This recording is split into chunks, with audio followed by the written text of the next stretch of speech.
All right, everybody. Unhappy Thursday this time. Coming to you live from our humble abode here in Fairfield, Ohio. This is the Unhappy Gilmore Show, powered by Green Legion Radio, part of the Green Legion Radio family. We thank you, as always, for joining us from wherever you may be, and the only service you could be using, which would be YouTube. So, hope you're tuning in on YouTube, or you get to miss out. But anyways, pull up a chair, turn up the volume, use the company dime if, God forbid, you're still stuck at work at this hour. Crack open a cold one if you've got the opportunity. And let's try to have some fun as we put an end to Friday Eve and look forward to another almighty weekend coming up. Lou Mancini in the room. Who's running their fingernails across a blackboard? Well, I guess after your Foo Fighters show last night, AC/DC is kind of a contrast. I happen to love the band, so that's my thing. Fanny drops in. Hey, cool kids. How you doing, darling? Hope everything's going well. I know you messaged me the other day. I hope that's looking on the up and up now, right? Positive things. Weekend coming. Let's have some fun here tonight. A little bit of fun, but there's going to be a little bit of anger to start off with. And I know some of you are probably sick of it.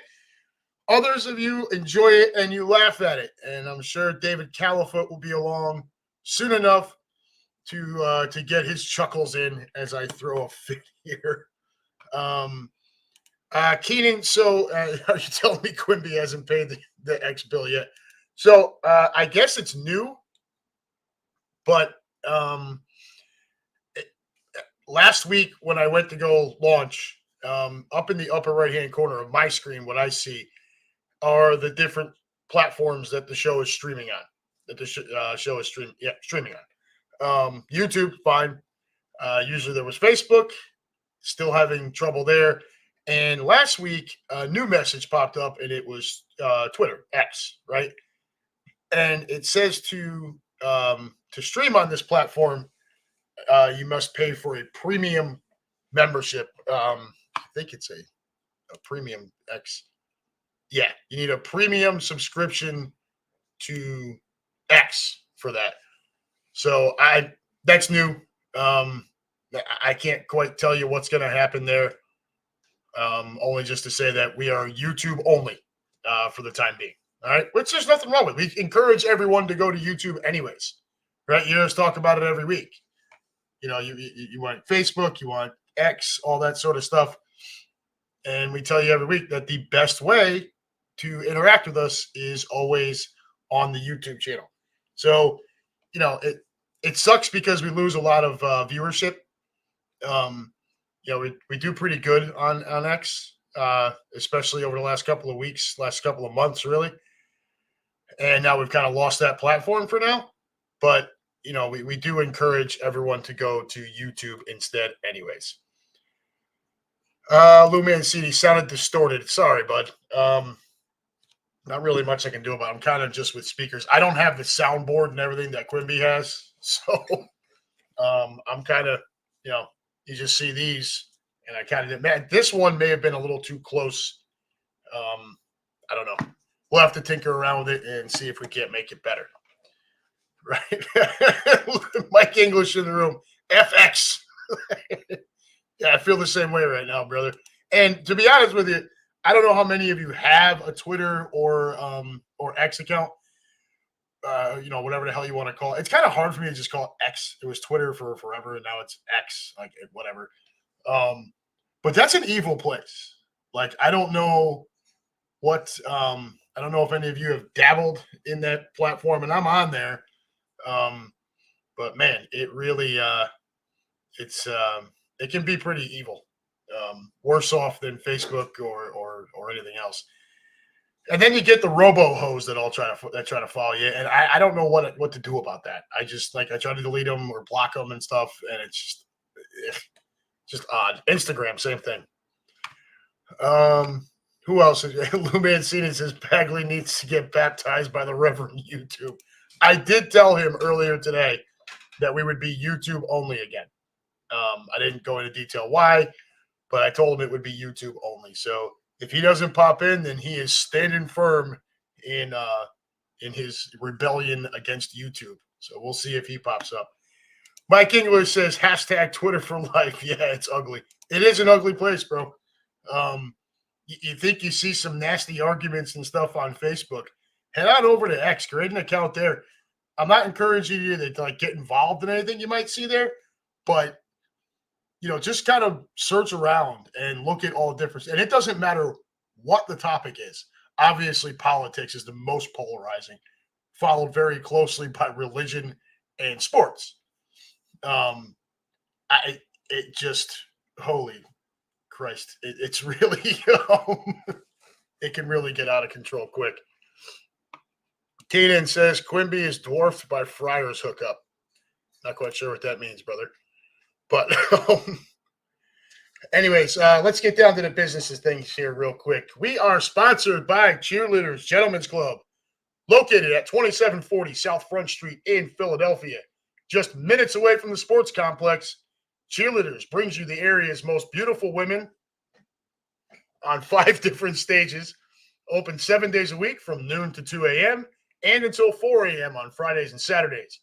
For group information, call 215-467-1980 and reserve a private booth and party package. Also offering free parking, a full menu, daily drink and food specials, and a premium selection of cigars and a cigar lounge. If you're looking for a place to watch your favorite sporting event and you can't get into the stadium or the ballpark, head on out to Cheerleaders and enjoy the 75-foot HD TV wall as well as HD TV screens throughout the club. Once again, folks, that's Cheerleaders Gentlemen's Club, located at 2740 South Front Street in Philadelphia. Call 215-467-1980.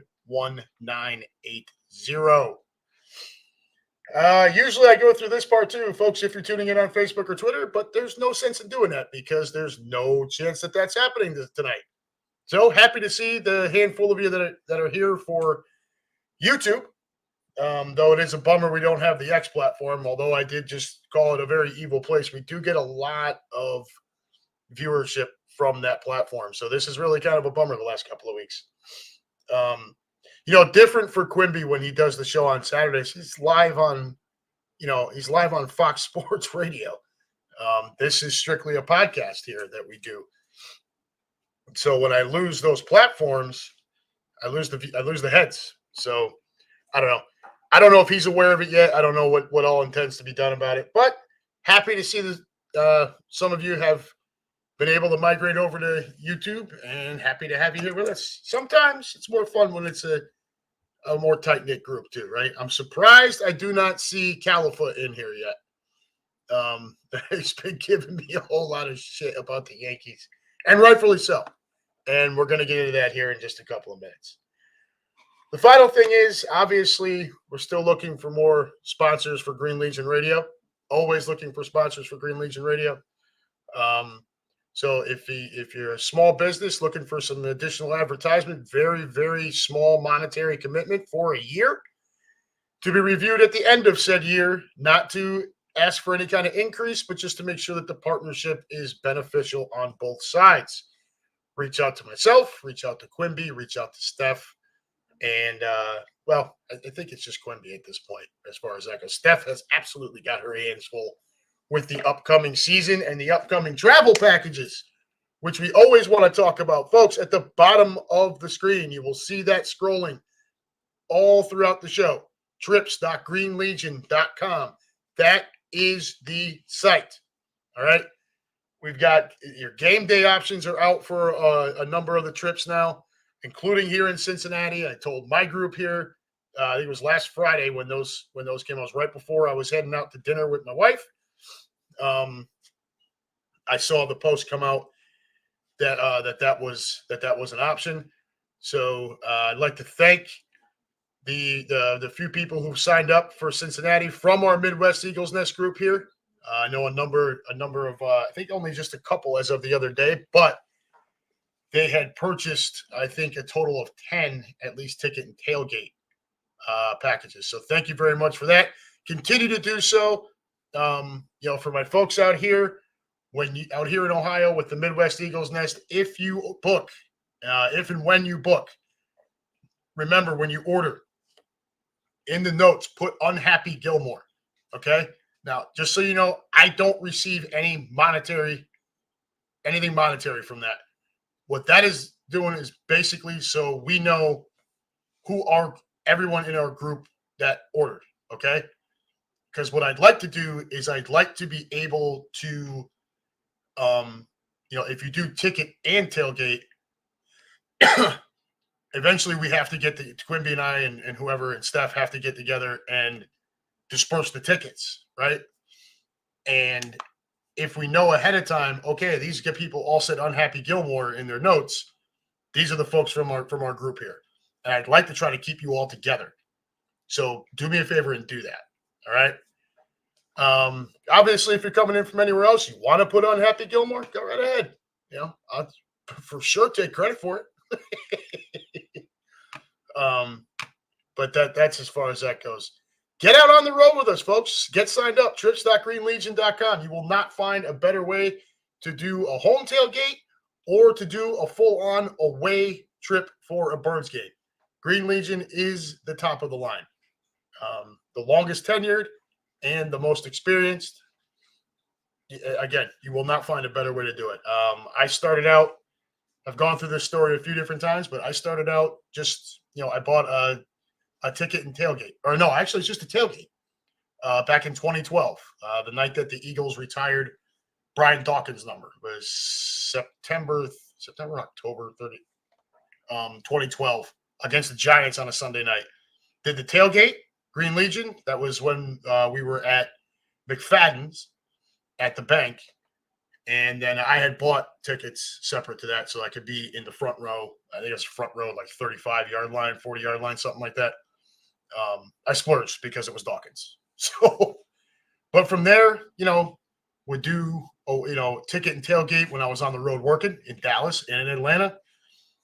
Came into Philly a couple of times, did a tailgate. Full trip to in Nashville, full trip to Punta Cana, Denver, Arizona, Indianapolis, Kansas City. We've been all over the place. So it's this year we're going to New Orleans.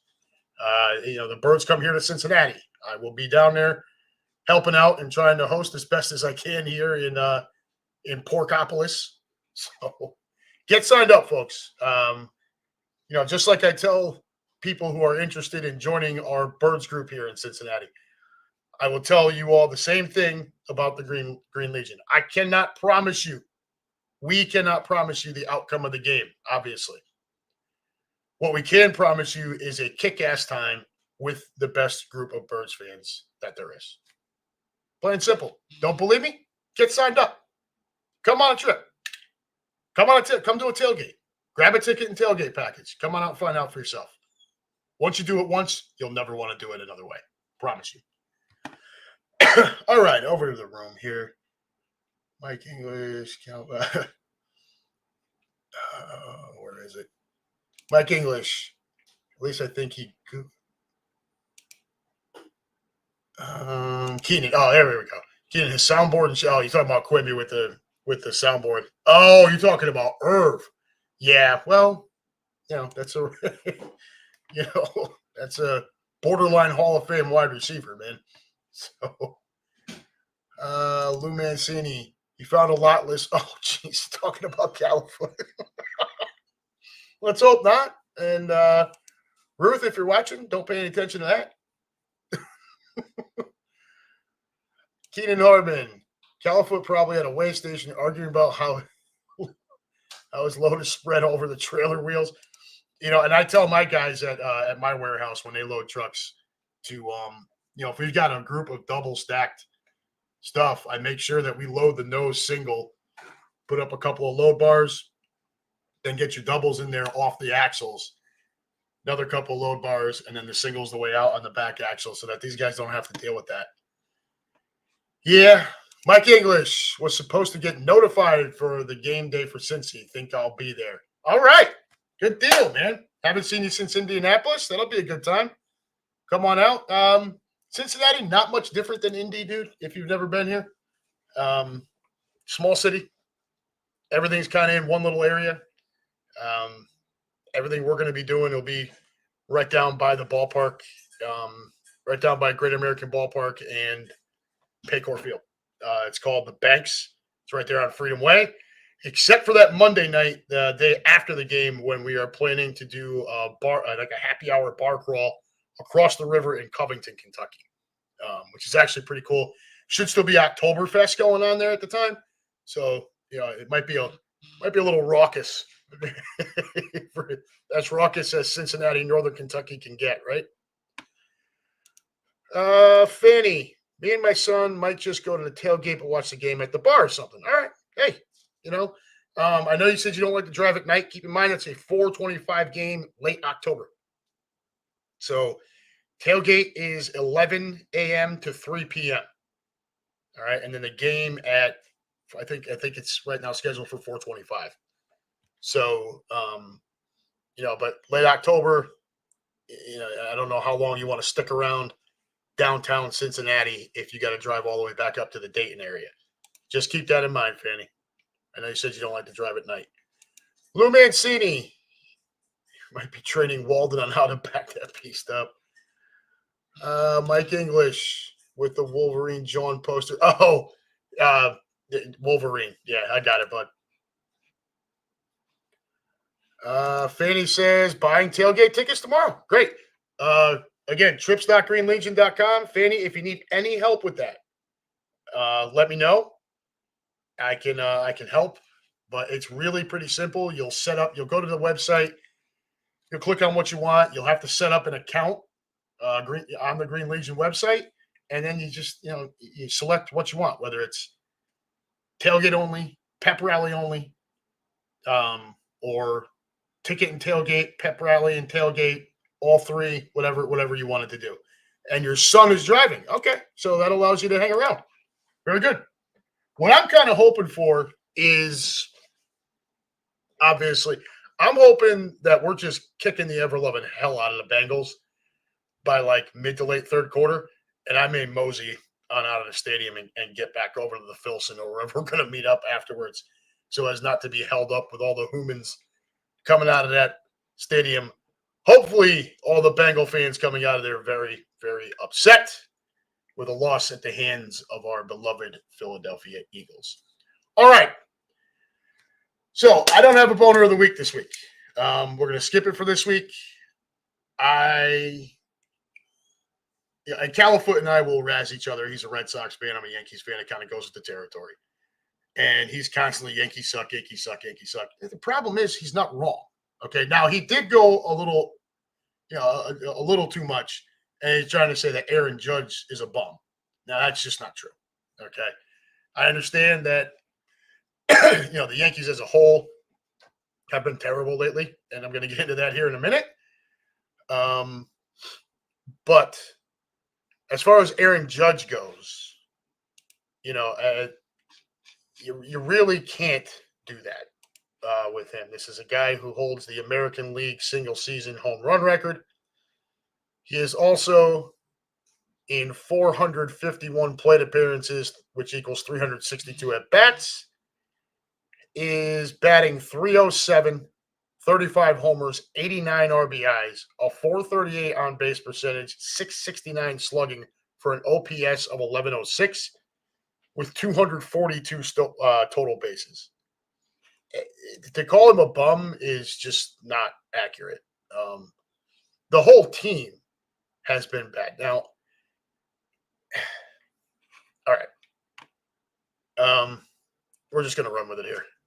So, on June 13th, the New York Yankees were 49-22. And for those of you that don't like, that are a little, skittish around, well, you're going to find out. We were 49-22 on June 13th. That is a .690 win percentage.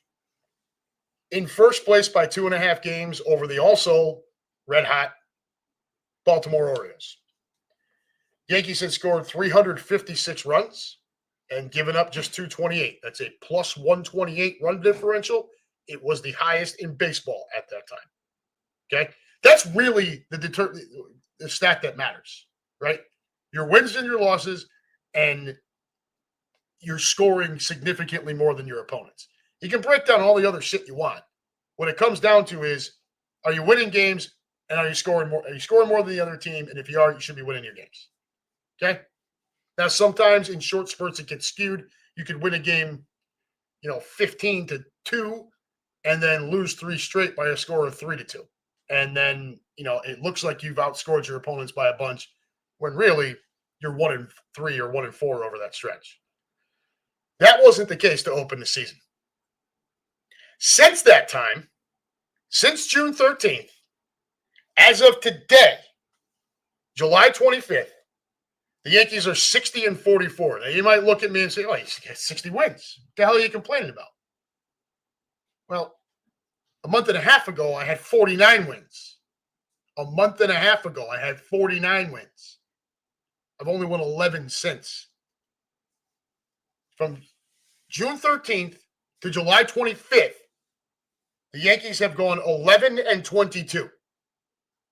Okay, that's 33 games. They've gone 11-22. There's a .333 win percentage, right? I would look at it more as like a .667 loss percentage. Scoring 157 runs, giving up 186, which is a -29 differential. So the pendulum has completely swung the other direction over the last month and a half, to the surprise of a lot of people who should not have been surprised. You guys remember when we did the UnHappy Hot Stove edition, where I had Chris Sack and Lou Dominguez on here with me. And I told everyone then that I thought the Yankees were a third-place team in that division. Now, I figured Toronto would be better. I was wrong. I thought Boston would be worse. I was wrong. But I'm not far off on the Yankees here. I'm not. Did I think they would be this bad as they've performed over the last 33 games? No, not this bad. But I also did not think they were as good as they were playing through the first 71 games at all. So now what happens? Add to the fact that in extra inning games, this Yankees team is 1-6. So what does that tell you? The bullpen chokes. Okay? Califoot, if you're looking for an actual choke on the Yankees roster, look no further than the closer, who somehow still made the freaking all-star team. Clay Holmes. Give me a break. He's got 6 blown saves. His ERA is 2.7. Oh, it's not that bad. His whip is 1.25. For a closer, that sucks. They're also 11-14 in one-run games. So again, one-run games. Now, for the most part, your starter has put you in a position to win. Your offense has pretty much done their thing. And your bullpen can't lock it down. So you can go up and down the Yankees pitching staff and find a bunch of guys that have an ERA of sub-3 or 3.5 or whatever. And it doesn't look that bad. But situationally, they stink. The only saving grace, despite going 11-22, that piss poor, -29 run differential over the last 33 games since June 13th, the Yankees have only slipped behind the Orioles by a game and a half as of today, entering play today. And that is because the Orioles over that same stretch are 15-18. 15-18. This is supposed to be the best team in the American League. The team I picked to win the American League overall. They don't look the part either. And I'm going to take a lot of shit for this next statement. A lot of shit from my fellow Yankee fans when they hear this. The best team in the American League East since June 13th with a 19-13 record over that stretch is the freaking Boston Red Sox. Makes me sick to my stomach to even say it. I cannot stand that team. I picked them to finish last in the division, and it was based off of kind of what they looked like at the end of the year last year and not really having improved anything. Which is also the reason why I didn't pick the Yankees to win the division. It's the same freaking crap year in and year out. It never changes. It is a horribly constructed roster, incredibly top-heavy. Go ahead and look at baseballreference.com and look at the offense.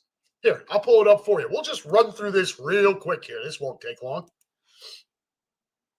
Aaron Judge, 307, 35 homers, 89 RBIs. We just went through that. Juan Soto, 311 batting average, 26 home runs, 72 RBIs.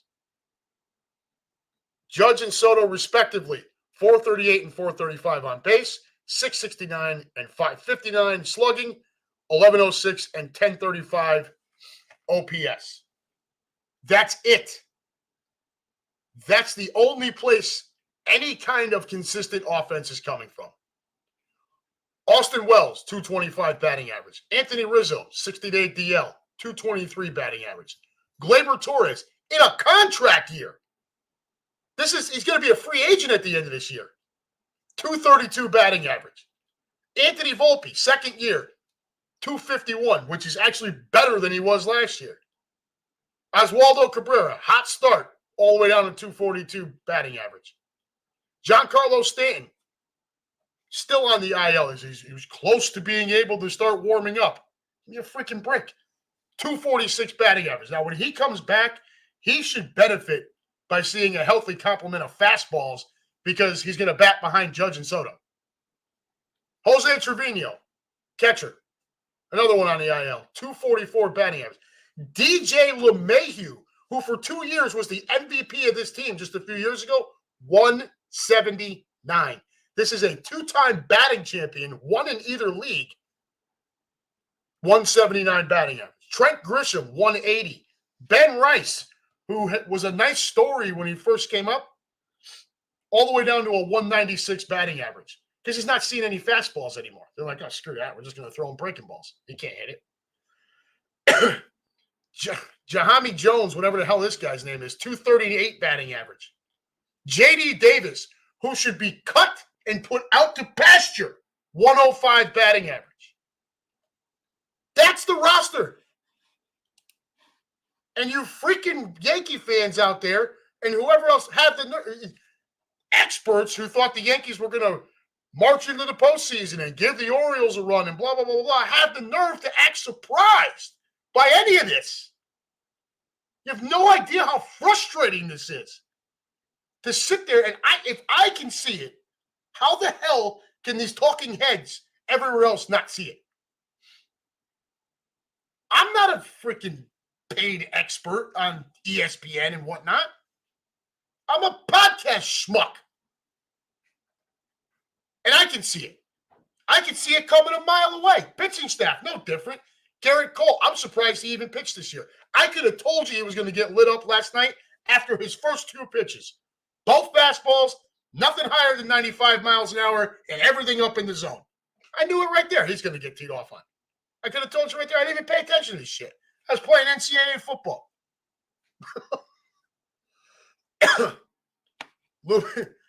Lou Mancini, you need Gallo back, dude.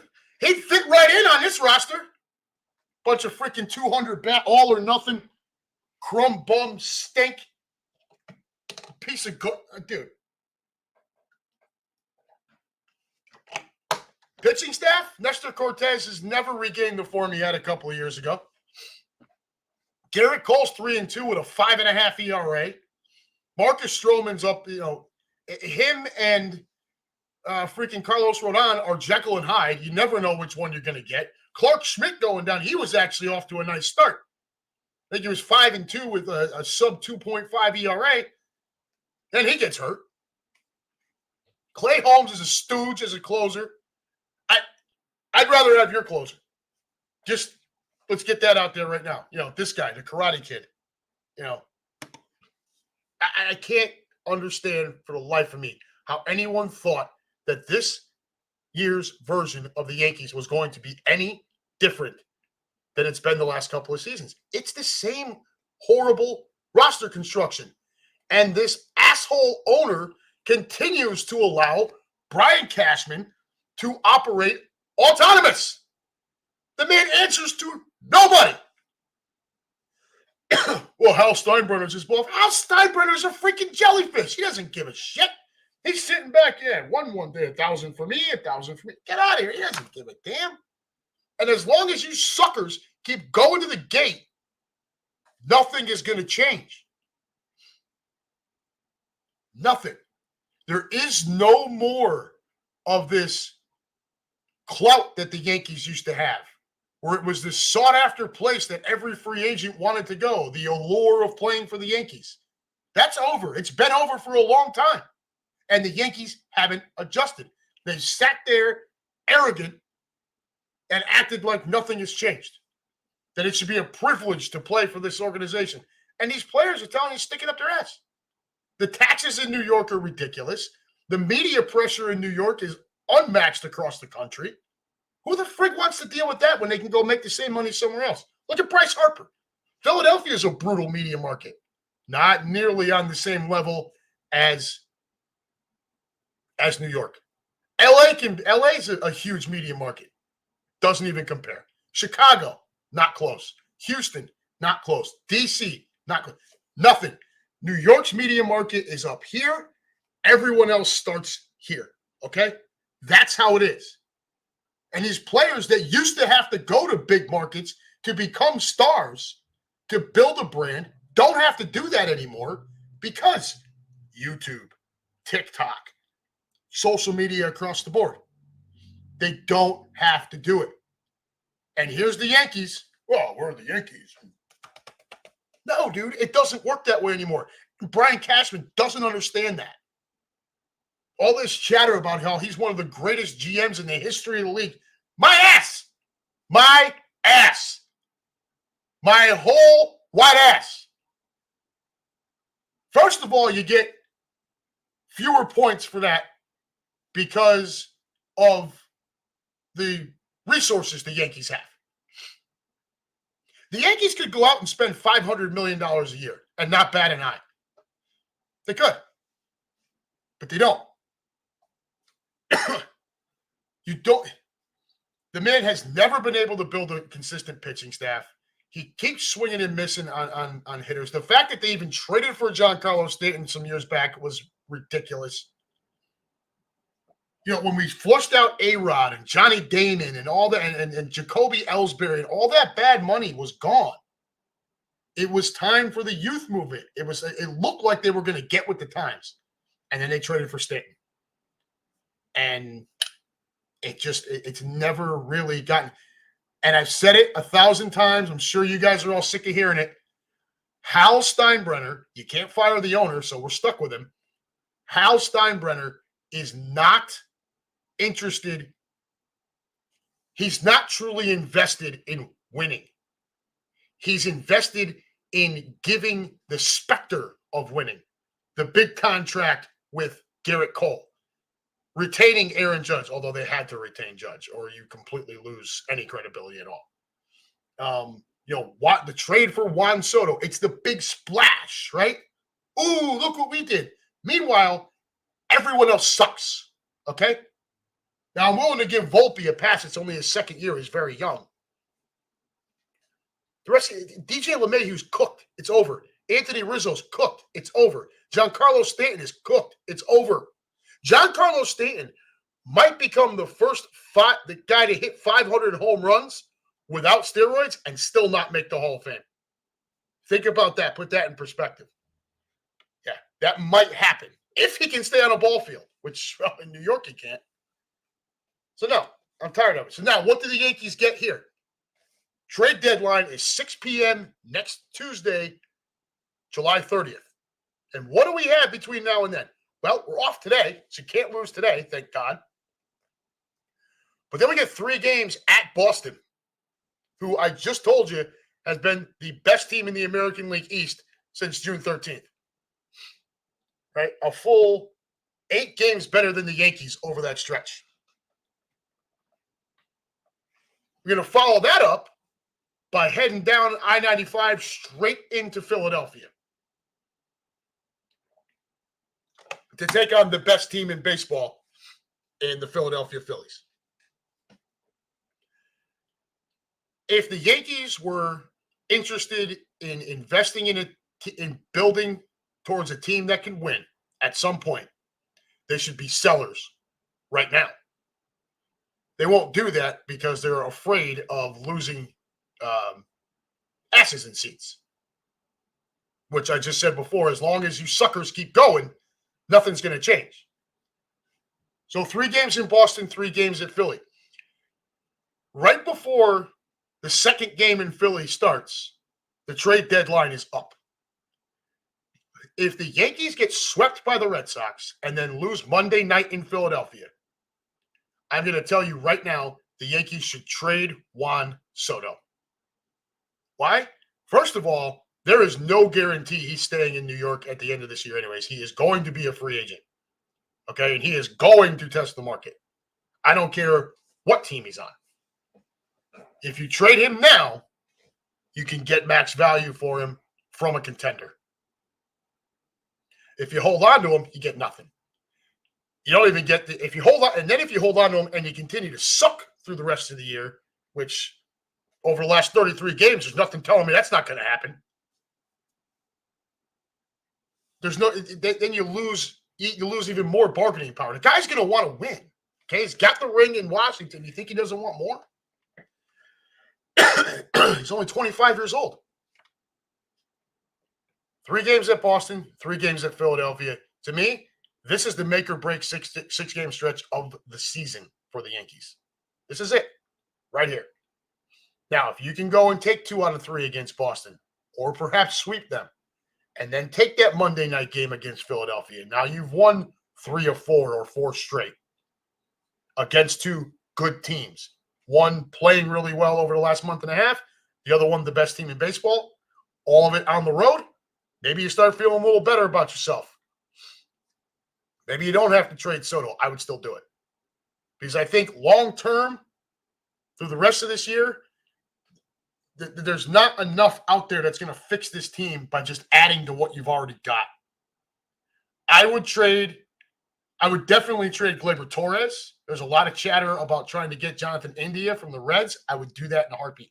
If I could trade Gleyber Torres and cash considerations or whatever to the Reds, give them an expiring contract in Gleyber Torres, and give me Jonathan India with a couple of more years of contractual control, I'm in. Apart from that, you need help on the starting rotation. You need help in the bullpen, which every team does. And the lineup is absolutely atrocious outside of Judge and Soto. And that's not going to change overnight.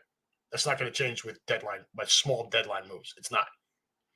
That's why I would trade Juan Soto, and I would get back a massive haul for him. Now, they did it in 2016. They traded Aroldis Chapman to the Cubs, and then went ahead and signed Chapman back after the season. Nothing saying they can't do that again this year, and I would certainly love to see them do it.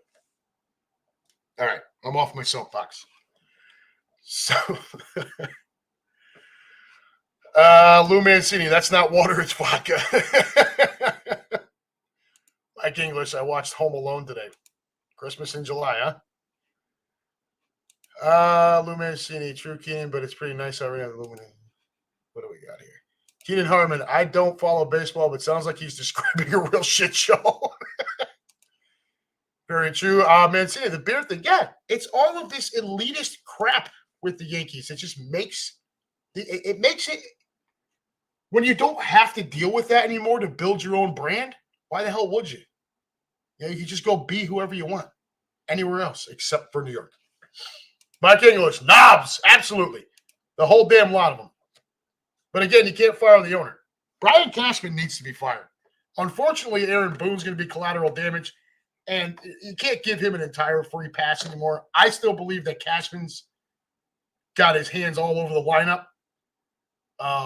But Boone, it's probably time to just wash Boone and Cashman out and start fresh.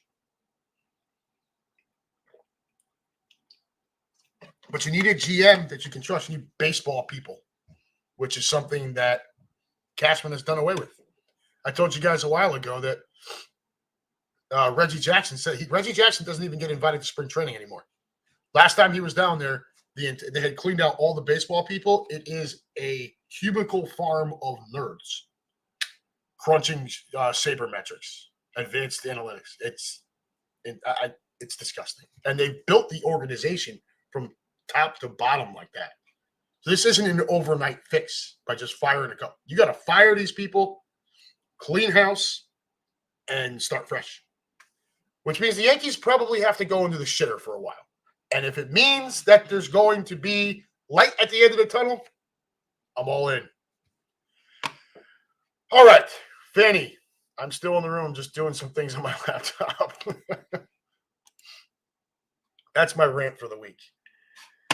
So, let's get away from baseball. Let's get away from the Yankees. Let's get to what really most of you come here to talk about, which is Philadelphia Eagles football. Training camp opened up. All right, we're all very excited. Was not very excited to hear about Trotter Jr. go off on a cart with an apparent calf injury. That sounds very Achilles tendon-ish. So let's hope that is fine. I don't like hearing Cooper DeJean, and he will be called Cooper DeJean for his entire tenure in Philadelphia. That's what I'm going to call him anyways. Now, he's going to be sidelined for 3 weeks. Now, look, DeJean missing that time, it sucks because I really wanted to see if he could be the starting slot corner to start the year. But missing a whole bunch of time like that's going to set him back. The only good news is, with what we've done in the offseason, that's a position where we've got some luxury. We got depth. So we're able to overcome that. With the Quinion Mitchell is there. Avonte Maddox is back, although he's got to stay healthy. Gardner Johnson can slide down and play nickel corner as well. So we've got options there. Yeah, Fanny. As of right now, I would have to believe that Maddox is probably going to end up being the starter. But I think a lot of that has to do with the fact that Cooper is hurt, right? Was it a hamstring or whatever? So he's going to miss a few weeks, and that sucks. I wanted to see him push Maddox for that job. And I still think he will. It's just not going to happen right away. But as we enter training camp, I saw an article, thought it'd be kind of a good thing to go over it. You guys tell me what you think. Kind of a short list of things that we wanted to see, maybe wanted answered, during training camp. And the first one that comes up is Jalen Hurts needing to address the relationship with Nick Sirianni. Okay. Things were pretty quiet. You don't hear a lot about it. Nobody really talking about it. You wonder if there's animosity there. And then Jalen has his press conference, and he says that he trusts the organization from top to bottom. He mentions Laurie, Roseman, and Sirianni by name. Okay? So hopefully what we're seeing there is last year was last year. It was a shit show. I think we can all agree that it was a shit show, at least in some decent part, because of Sirianni decisions. But sounds like everybody's trying to turn the page, which is exactly what everyone needs to do, including the Philadelphia media. I'm a little sick and tired of them still trying to dredge this up. It's not helping anything. If there's one thing you can say going into training camp, you got the Niners who have Trent Williams and Brandon Ayuk not showing up. right? They both want contracts. That can create animosity. That doesn't show unity. You have the Cowboys, who are in way over their head with Dak Prescott. They have a CeeDee Lamb problem, who is also not showing up because he wants money. Dak is a lame duck quarterback at this point. Their head coach is a lame duck head coach. And you have Micah Parsons, who is not too far off from being, I'm the best defensive player in football. Time to pay me. Last year, those are our two biggest competition, Dallas and San Francisco. Both of them seem to have some roster problems right now as far as guys getting paid and what that may or may not do to a locker room. What you don't have in Philadelphia is any of that. You guys got their money. Everybody seems happy. Everyone's unified. We don't need the Philadelphia sports media trying to dredge up last season. You got to leave last season where it is, okay? The second half of the year and that abysmal playoff game were atrocious. We all know it. It was terrible. We all know it was a play calling thing. We know it was a coaching thing. We know that, at least in part, it was a Jalen Hurts turnover problem. Okay? As bad as the play calling was and the coaching was, that doesn't force you to fumble the football, at least not all the time. And he fumbled it way too much last year. So, Fanny, I know you posted earlier about the quote from Jalen. I told you, I love his leadership. I love his quotes. I love how he doesn't really get rattled. But his purpose, we need to see that start turning back to where it was in 2022. Okay? Can't be fumbling the ball like that anymore. So in my mind, last year's over. Jalen has said that he trusts the organization from top to bottom. Again, mentioned Laurie, Roseman, and Sirianni by name. I think we're done here. Time to move forward. What do we get? One ex-GM called them a clown show last year. You talking about the Birds? I mean, we were. Second half of the year was bad. Fanny, but why would he publicly say he had 8 different coordinators in 9 years? Sounds like he's starting off the season with an excuse already. Yeah, I don't care for that. I don't, but he's not wrong. Now, college, those guys change out all the time, and he chose to transfer so that he could remain a starter with Oklahoma. Huge success in 2022, which led to Shane Steichen leaving. Then Brian Johnson gets promoted. That was an epic disaster, in part because it was Sirianni's offense. And now we have Kellen Moore. So, look, I'm not gonna harp on it. The other stuff you hear about Jalen right now, early on, is he looks sharp. Okay, looks confident. Okay, ball's coming out quick, and that kind of leads us into point number 2 here. Kellen Moore's new offense is unique to Jalen Hurts, but that can be a good thing. All right. During the open minicamp practices, Hurts was throwing more passes over the middle of the field and not taking off after his first read wasn't there. Okay, we saw that last year. He would immediately start rolling out, and then he'd get in trouble, and he'd throw it away, or he'd take the sack, or just negative plays. I thought this stat was interesting. Hurts attempted just 37.6% of his passes across the middle of the field last year. Of the quarterbacks that attempted 200 or more passes, only Kenny Pickett had a lower percentage over the middle at 34.2. Pickett, who is now the backup to Jalen Hurts, ironically. The Kellen Moore offense is going to rely on Jalen getting that ball out fast. Okay, it's not meant for him to hold on to it for very long. If you want to look at it from a fantasy perspective, Hurts has been really, really great at extending plays and making plays when necessary. But the Kellen Moore offense is going to encourage him to get it out quick, which means probably less with his legs. So from a fantasy perspective, if you're looking to draft your quarterback, you might want to. Don't know if Jalen's going to be that guy. Also, that tush push is probably not going to be a thing with the way it has been the last couple of years, with the departure, retiring Jason Kelsey. If Hurts, we all know this. If Jalen Hurts is healthy and Jalen Hurts is confident with the complement of weapons that he has, getting that ball out quick and having a guy like Saquon Barkley there to help, the offense is going to be a lot to handle, right? As long as everybody stays healthy and everybody does their job, that offense is going to be a lot to handle. Kellen Moore's a good play caller.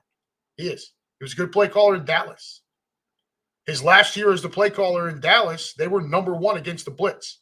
Anybody want to care to tell me what one of our biggest problems was last season?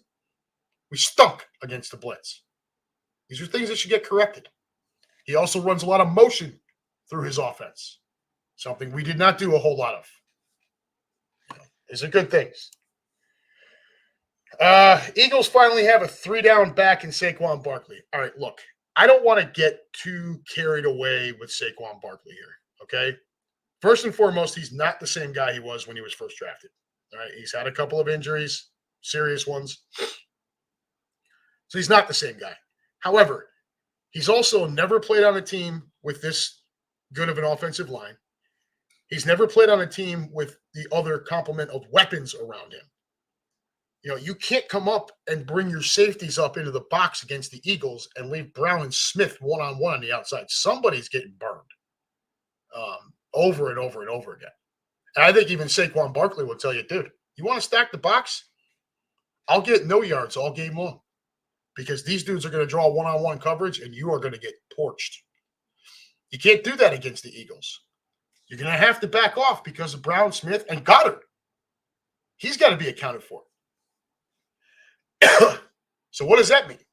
That means more opportunities for decent runs from Saquon Barkley. Now,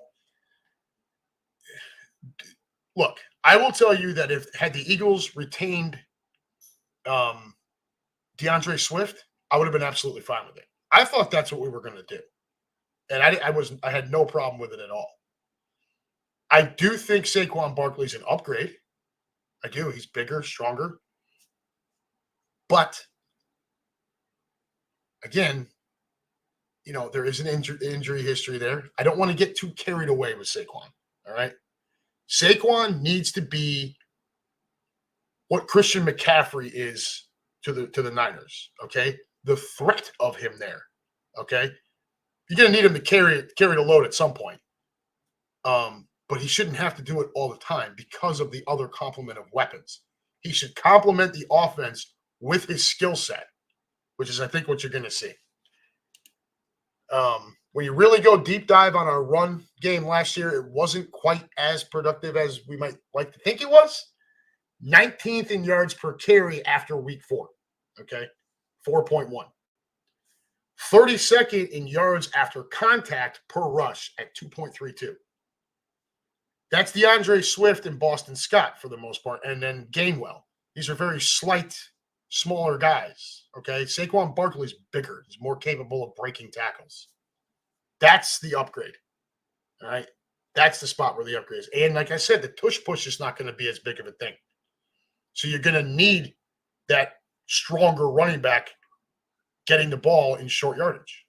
So you're not putting so much on Jalen. But again, AJ on one side, Smith on the other, Goddard at the tight end spot, a really strong offensive line, even with Kelsey retiring. Look, could Saquon have a massive season? He absolutely could. Do we need him to? No, we don't. We need him to have a really good season. We need him to be 1,200 yards. You know, the threat of him out there is what you're paying for. And the short yardage stuff. Biggest concern I have on the offensive side of the ball, outside of, you know, can the offensive line kind of with the new folks, you know, you have Mekhi Becton coming in. Can he push Tyler Steen for that starting spot? How does Juergens look at center? All of that sort of thing. From a skill position, obviously, wide receiver 3 is a problem. All right, Quez Watkins was not coming back. That was he was a disaster last year. Paris Campbell is kind of your third option. John Ross is going to try to make the roster after not playing a regular season game in 3 years. Anais Smith and Johnny Wilson are day 3 draft picks. Johnny Wilson is a guy to watch in specialty situations. Okay, when you talk red zone. So Johnny Wilson, and let's pull him up. I'm going to give you his measurables right now. Johnny Wilson, football wide receiver. Johnny Wilson. Let's see, where the hell is he at? Combine prospect profile. Johnny Wilson is 6'6", 238 pounds. You know, you can make an argument. Maybe you want to have him put on 15 and see if he can shift to tight end. But he is a problem in the red zone. I would definitely like to see him in some red zone packages. As you know, A.J. Brown, for as strong as he is, he's not incredibly tall. Okay, as far as football players, he's 6'1", which, you know, when you have to throw a jump ball, it's not like you're throwing it to a 6'3", 6'4" wide receiver. You put Johnny Wilson out there, he's got 6'6". You know, post him up right under the goalpost and let him go up and try to get it. I think it's a good idea. I don't know what the hell the dog is barking about. Britton Covey, but Britton Covey's really only good for returning punts and maybe some kickoff. That's Britton Covey, and I like him. We started off calling him all kinds of crap, and then we had it. You know, they had him on the Players Show that one night. Seemed like a really good dude, and he's gotten better at the punt return spot every single season. So can't really sleep on him either. But that wide receiver 3 spot really needs to get solidified. Somebody needs to step up, or maybe it's just a hodgepodge of dudes, depending on the situation. What I do like, one of the things I do like that the Eagles did, and I'm going to pull up the depth chart right now. Philadelphia Eagles depth chart. So knock it off. So when I look at the offense, this is the defense. Where the hell's my offense? I can't find it. What the hell? Depth chart. There we go. CJ Uzama was a former. This is a backup tight end. All right, Greg Calcaterra. We'll see what happens there. CJ Uzama is a professional. This guy's been on NFL fields. He played for the Cincinnati Bengals for a little while. Not the worst career. I mean, he's not like a superstar or anything. But if you take a look at at some of his numbers, right? So he came up in 15. He's drafted in 15.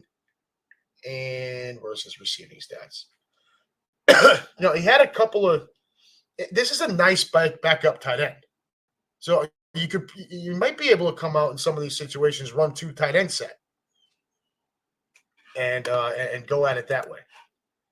But overall, that wide receiver 3, I know, yeah, you're saying Lou Mancini saying Paris Campbell. I get it, but I don't know, man.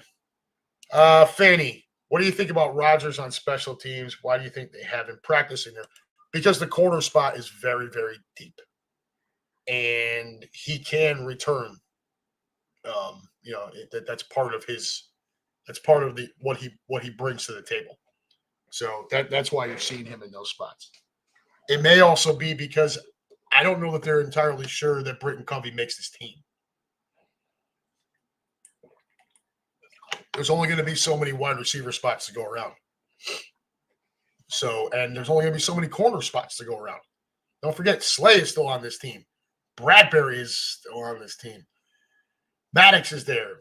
The 2 rookies, right, in Mitchell and Cooper. Then you got your safeties.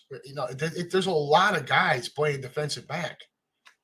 And, when you got a guy that can, if he can add something else to this team, as in return a kick, return a punt here and there, that's only going to help him make the roster. Ultimately, I want to see – look, after this year, I'd like to see Slay and Bradbury out. I would send Bradbury out now if I didn't have to eat any money.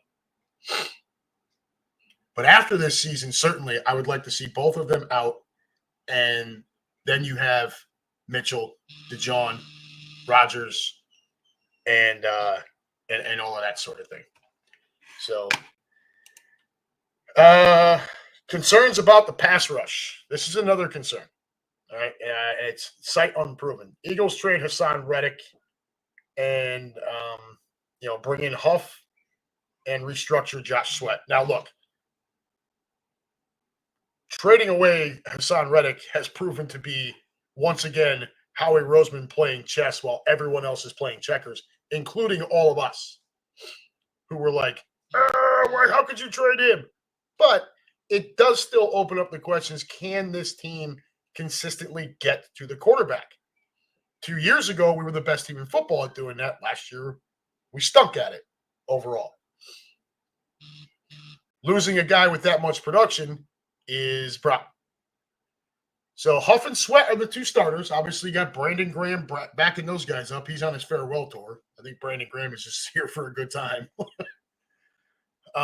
But in my mind, the key to the pass rush, or at least the rotation, being deep enough to keep everyone fresh and consistently get pressure, comes down to Nolan Smith.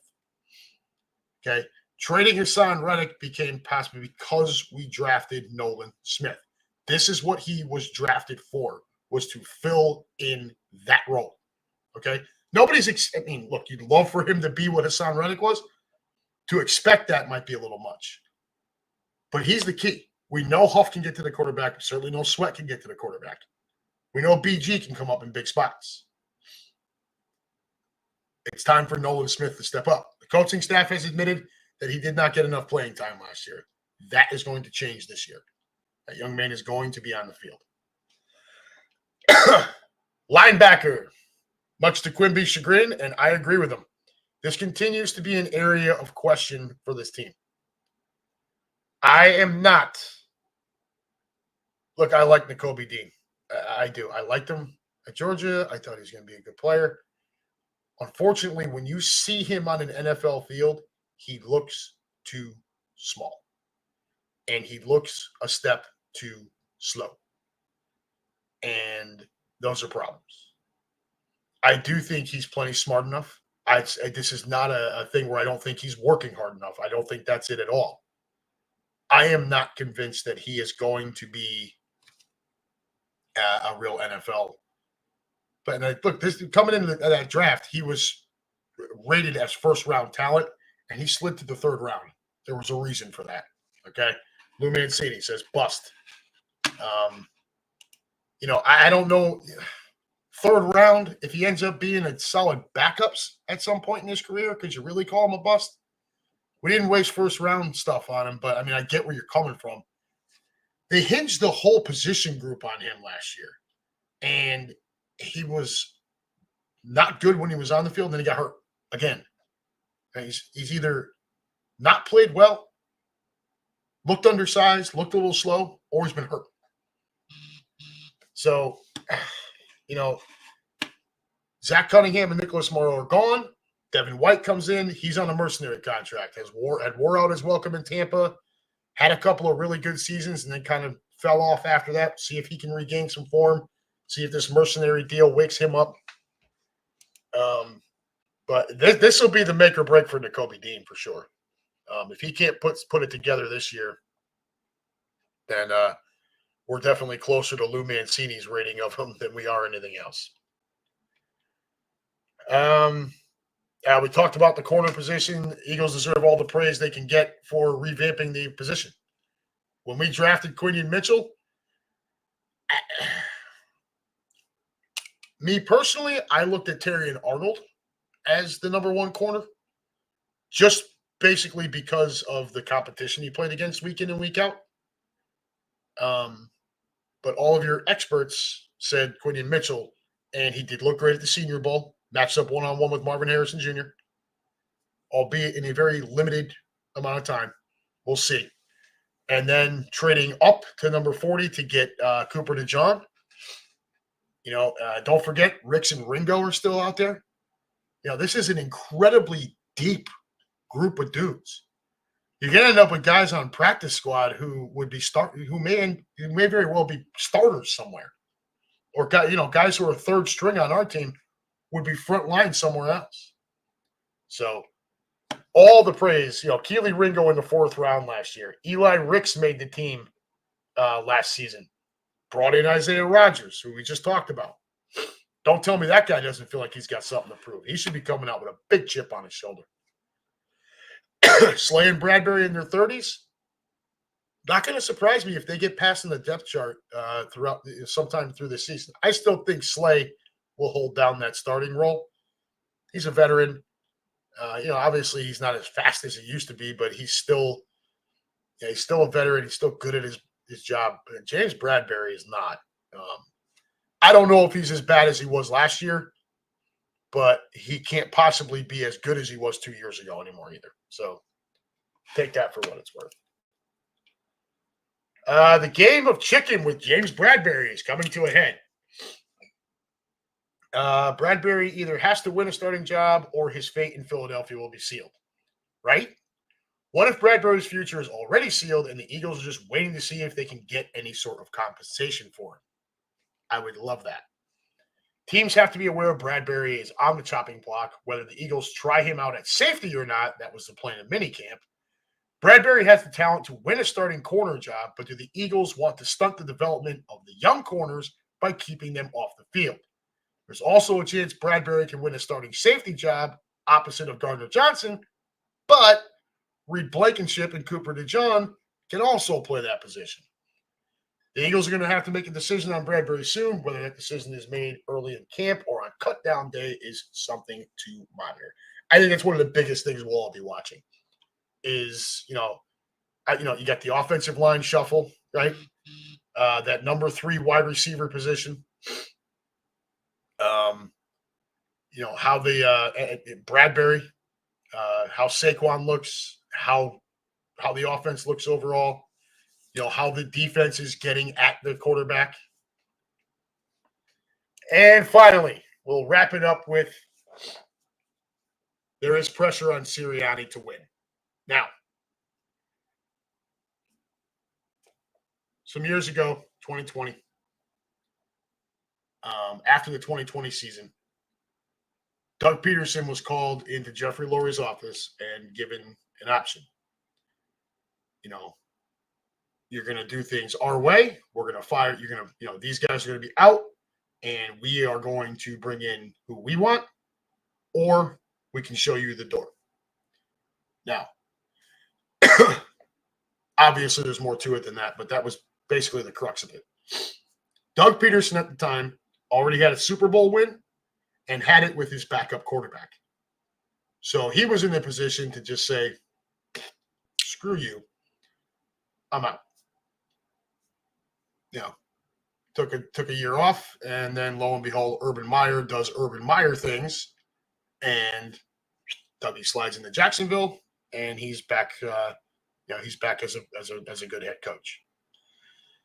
After last season, Nick Sirianni is called into Jeffrey Lurie's office and pretty much offered the same deal. Difference between Peterson and Sirianni is just what I said before. Peterson had the Super Bowl win with a backup quarterback over the best player in the history of the league and the best dynasty that the league has ever seen. I hate the Patriots and I hate Tom Brady, but facts are facts.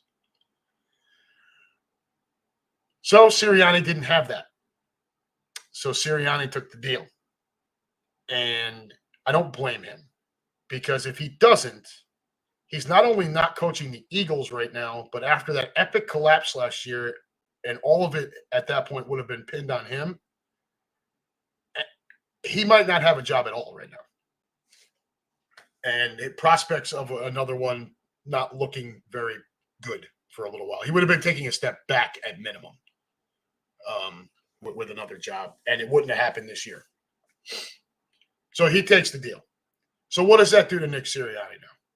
It puts him in an impossible situation. So Kellen Moore comes in. Vic Fangio comes in. Okay? These are your offensive and defensive coordinators. Good hires. Both having had success. Vic Fangio, been around a long time, professional. What could he do if shit hit the fan? He could probably step in as an interim head coach. Kellen Moore has been rumored to be an up-and-coming head coaching candidate, interviewed for head coach positions. So there's also the thought that he could do that as well. Nick has been told to be hands-off with the offense and the defense. Let the coordinators run it. You run, you oversee. If the Eagles get back on track, which, I don't see why they wouldn't. There's way too much talent on that team not to. Then, say we make a deep run. Stars align and we win the whole thing. Nick is not going to get as much credit as he really should for being the head coach of the team. He's going to have to share that with the new coordinators who were Jeffrey Lurie and Howie Roseman's hires, basically. However, if the wheels stay off the bus like they were second half of last year and how the season ended, Nick Sirianni will get all of the blame and he will lose his job. So, yes, there's pressure on him to win, but it's also a really tough spot either way. And I feel bad for him in a sense because I think he's a good guy. I like the core values approach that he takes. I like his fire. I like his passion. But the bottom line is he was allowed to make some decisions after the big season in 2022, and he made a series of horrible decisions and then had problems holding those people accountable, had problems holding himself accountable too. So here we are. Yes, there's pressure on him to win. Absolutely. But he's also not going to see all the credit he should if we do win. So that was kind of the list. One more time back over to the room here, and then we are going to call it a night, folks. Fanny says Jalen Hurts' deep ball looked good, and he was getting the ball out faster in practice, and that's what we want. Take the deep shots when they're there, get the ball out quick otherwise. Okay, that's the Kellen Moore offense. Keenan Harmon. Barkley's legs look like Mr. Olympia's arms. Lumiancy. Tomahawk burritos. Oh, geez. Well, you enjoy that, brother. Fanny. Right? I was like, well, he should be called Saquon Barkley. And Rodgers is going to kill it this year. I think he will. I think he'll have a good year, and I would love to see it. Fanny. Zamir, does Bryce Huff look like an old Boston Scott? And, of course, Fanny, our resident Roll Tide Bama fan, says, yes, Terrion Arnold, I picked him. Yeah, I like Terrion Arnold, too. They went with Quinion Mitchell. I can't argue with it. He was the number one rated corner on the board. So, folks, we're going to skip the closing music and just wrap it up for the week, okay? Thank you for tuning in. Hope you had some fun listening to me scream earlier, and hope we walked you through some stuff that we're looking for in training camp. Come on back again next week. Football season is officially underway, kids. Training camp is here. I've said it before. I'll say it again. I'll never wish the summer away. But I'd be lying if I said I was not excited for the upcoming football season. So anyways, come on back again next week. It'll be maybe Thursday. Yeah, we'll do Thursday again next week. My son is going to play. He's on the freshman football team. His game's going to be Wednesday nights, which is why we moved to Thursday for now. And it's going to stay that way for a couple of months. The only thing that would shift it to another night at this point is if something pops up, obviously, or when the Eagles play a Thursday night football game, I will not do the show on Thursday night. I'll do it on like Tuesday or something. And that is because the Green Legion pregame show will take place on that Thursday night. Okay? So we'll keep you kind of up to date as that goes on. But come on back again next week. Until then, folks, enjoy the upcoming weekend. Do not do anything I wouldn't do. Remember, that judge is not back in until Monday. Next week, we will talk a little bit more training camp, see how things are going. I will tell you whether or not the Yankees have any snowball's chance in hell of making the playoffs and where the Philadelphia Phillies sit at that point. I will also give you an update on our trip to Iowa coming next weekend. I'll give you the details on that next Thursday night. Until then, folks, be safe, be good, enjoy your weekend, and as always, go Birds.